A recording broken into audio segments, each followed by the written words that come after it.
Have you ever wondered what it was like to undergo surgery centuries ago? It's a chilling thought, imagining yourself strapped to a wooden table, flinching at the surgeon's every incision. The history of surgery is a fascinating and often gruesome journey. It's a story of ingenuity, resilience, and the relentless pursuit of knowledge in the face of unimaginable suffering. Join us as we travel through time. Let's explore the shadowy operating theaters of the past.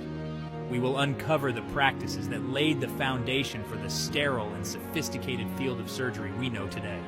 From the ancient civilizations of Egypt and Greece to the unsterilized world of medieval barber surgeons, the journey is not for the faint of heart.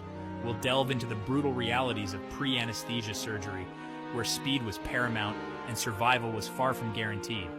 Yet, within this tale of pain and resilience, we also find glimmers of hope. We see the groundbreaking advancements that emerged during the Renaissance and Enlightenment. The discovery of anesthesia and antiseptics marked a turning point. It ushered in a new era of surgical possibilities.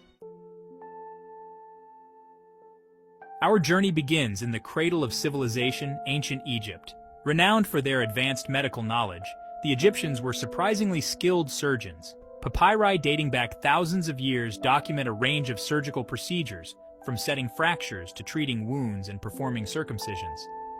These early healers relied on a combination of practical skills and spiritual beliefs. They believed that illness was caused by evil spirits. They used a combination of natural remedies, spells, and surgical interventions to restore balance to the body. Traveling across the Mediterranean, we encounter the ancient Greeks, who made significant contributions to the field of surgery. Hippocrates, often hailed as the father of medicine, emphasized observation and ethical practices. His teachings laid the foundation for a more rational and systematic approach to surgery. Greek surgeons developed innovative tools, including scalpels, forceps, and bone levers, some of which bear a striking resemblance to the instruments used today. However, surgery remained a risky endeavor. The lack of anesthesia meant that patients had to endure excruciating pain.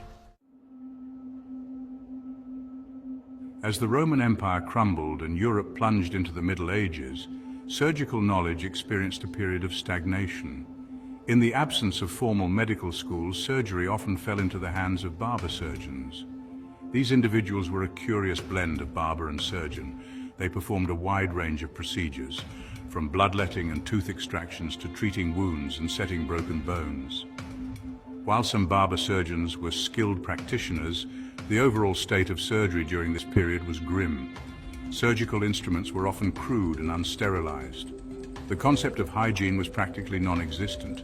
This led to infections running rampant and mortality rates soaring. Imagine the scene: a dimly lit barber shop filled with the mingled scents of blood, sweat, and aftershave. The barber surgeon, with blood-stained hands and a collection of rusty tools, prepares to operate. It was a far cry from the sterile operating rooms of modern medicine. As Europe emerged from the Dark Ages, a renewed interest in classical learning swept across the continent. The Renaissance marked a period of significant advancement in anatomical studies. Artists and scientists like Leonardo da Vinci and Andreas Vesalius meticulously dissected human cadavers. Their detailed anatomical drawings revolutionized our understanding of the human body.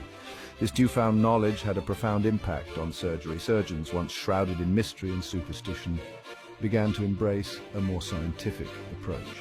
They could now visualize the organs and structures they were operating on with greater accuracy. This led to the development of new surgical techniques and a gradual shift away from the crude practices of the past.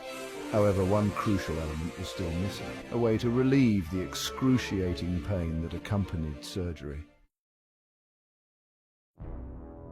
Imagine, if you will, the operating theaters of the 18th and early 19th centuries. These were not the sterile, controlled environments we associate with modern surgery.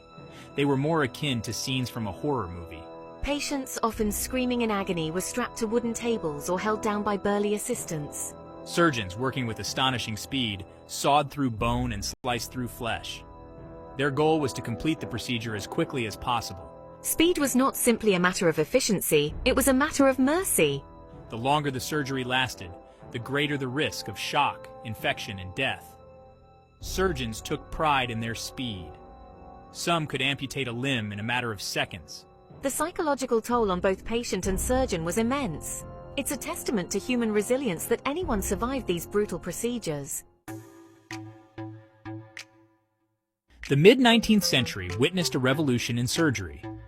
This revolution would forever change the course of medical history. In 1846, William T.G. Morton successfully demonstrated the use of ether as a surgical anesthetic. This groundbreaking discovery ushered in a new era of painless surgery. For the first time, patients could undergo procedures without experiencing excruciating pain. This paved the way for more complex and time-consuming operations.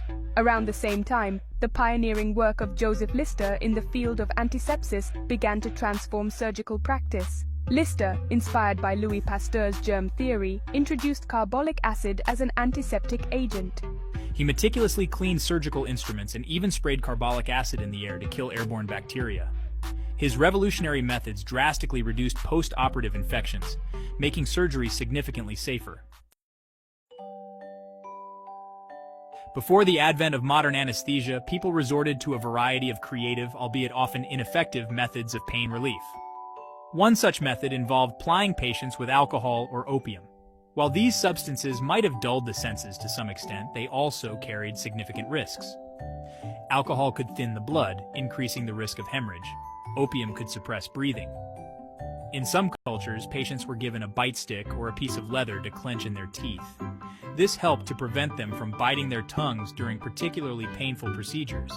It's a humorous reminder of how far we've come in our understanding of pain management and the importance of patient safety. These anecdotes offer a glimpse into the ingenuity and desperation that characterized pre-anesthesia surgery. Looking back at the long and often gruesome history of surgery, it's impossible not to be struck by how far we've come. From the crude tools and unsanitary conditions of the past to the sterile operating rooms and advanced technologies of today, surgery has undergone a dramatic transformation. What was once a last resort, often accompanied by unimaginable pain and a high risk of death, is now a routine part of modern medicine. We've traded wooden tables for adjustable operating beds, rusty saws for laser scalpels, and the stench of infection for the sterile scent of disinfectant. Anesthesia has replaced screams of agony with the peaceful slumber of unconsciousness. Antiseptics have tamed the deadly threat of infection. The journey from the dark ages of surgery to the present day is a testament to human ingenuity, perseverance, and our unwavering desire to alleviate suffering and prolong life.